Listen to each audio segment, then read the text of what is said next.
Alors du 3 au 6 août cette année, donc au Radisson, avec Gravity sur la droite et le Djerba Music Land sur la gauche. Alors, Djerba Music Land cette année, 8e édition. Donc, le bébé est en train de grandir. Il est surtout en train de mûrir aussi. Puisque un des facteurs de succès de ce festival, Djerba Music Land, c'est que tous les ans, nous travaillons énormément sur le développement du concept, sur pas mal de sens. Que ce soit la qualité technique, la qualité scénographique, la qualité du plateau artistique. Donc, on essaie chaque année de travailler sur l'effet wow des festivaliers présents et de faire en sorte qu'ils soient de plus en plus fidèles. Et ils le sont. Donc, ce sera pour la 8e année consécutive. On nous a reproché le courage ou la folie de ne pas avoir arrêté ce festival pendant les 2 années du Covid. Mais aujourd'hui, on peut dire que nous ne regrettons pas, puisqu'on a travaillé sur la continuité. Il n'y a jamais eu de coupure depuis 2016, depuis sa création. Mais aussi, nous avons quand même réussi ces 2 éditions très audacieuses pendant les 2 années du Covid. Nous n'avions pas d'excuses pour ne pas travailler sur un magnifique plateau artistique. Ça n'a pas été facile de réserver, d'avoir de la disponibilité pour des têtes d'affiche.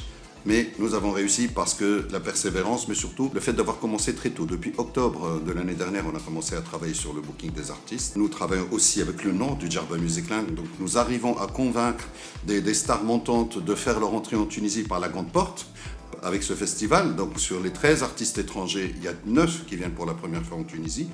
Nous utilisons énormément le réseau de Radisson aussi, ça nous aide à ce niveau-là. Nous misons aussi sur les jeunes talents tunisiens, puisque cette année, les 12 DJ tunisiens sont pour la plupart des jeunes talents. Donc, et le fait de les faire jouer avec des grandes stars internationales, ça leur donne plus de confiance pour la suite de leur carrière. Nous avons aussi travaillé énormément sur la scénographie, scène, lumière, toujours au bord de la mer, avec lever du soleil tous les jours. Les soirées se terminent tous les jours à 7h, 7h30 du matin, donc on travaille aussi sur ce moment-là. La scène sera absolument, Inch'Allah, comme je le dis souvent, nous travaillons sur l'émerveillement des sens, les oreilles et les yeux. Donc on va essayer de satisfaire les oreilles et les yeux des festivaliers. Tout à fait, c'est très important. En fait, nous essayons de choisir la musique qui plaît à toutes les tranches d'âge pratiquement. Quand vous venez au Djerba Music Land, vous avez souvent la chance de voir une table avec les parents, une table à côté avec les enfants qui fêtent le bac ou qui fêtent un anniversaire ou autre. Donc c'est ça en fait. On essaye de ne pas tomber dans l'erreur de choisir des musiques bien spécifiques avec un public bien déterminé. Au contraire, des musiques qui plaisent à tout le monde, très mélodiques, très vocales, très voilà. Donc on essaie aussi de perpétuer au niveau le fait de satisfaire avec les différentes modes de musique, donc l'Afro House, la French Touch, etc., qui restent très très populaires. Et la clôture, toujours avec cette grande soirée orientale par le Disco Al-Arabi, avec Walid Belhaj, qui tous les ans, Al-Haq, vraiment, il nous fait plaisir parce qu'il développe son concept, il crée des choses différentes tous les ans. Et cette année, je ne sais pas ce qu'il nous a promis, il ne veut pas le dire. En tout cas, il y aura plus de 50 artistes le dernier soir pour la soirée orientale. Le Djerba Music Land est devenu un agitateur économique, commercial, touristique pour toute l'île de Djerba et c'est une grande fierté pour nous. Cet événement, il est l'événement du Radisson. Il a été créé au Radisson, mais aujourd'hui c'est un événement de toute l'île de Djerba. Tous les acteurs économiques de l'île en profitent et c'est une très très bonne chose. Ça va des hôtels, aux villas, aux chambres d'hôtes, aux locations de voitures, au transport aérien avec tous les vols spéciaux mis par Tunis Express pour cet événement.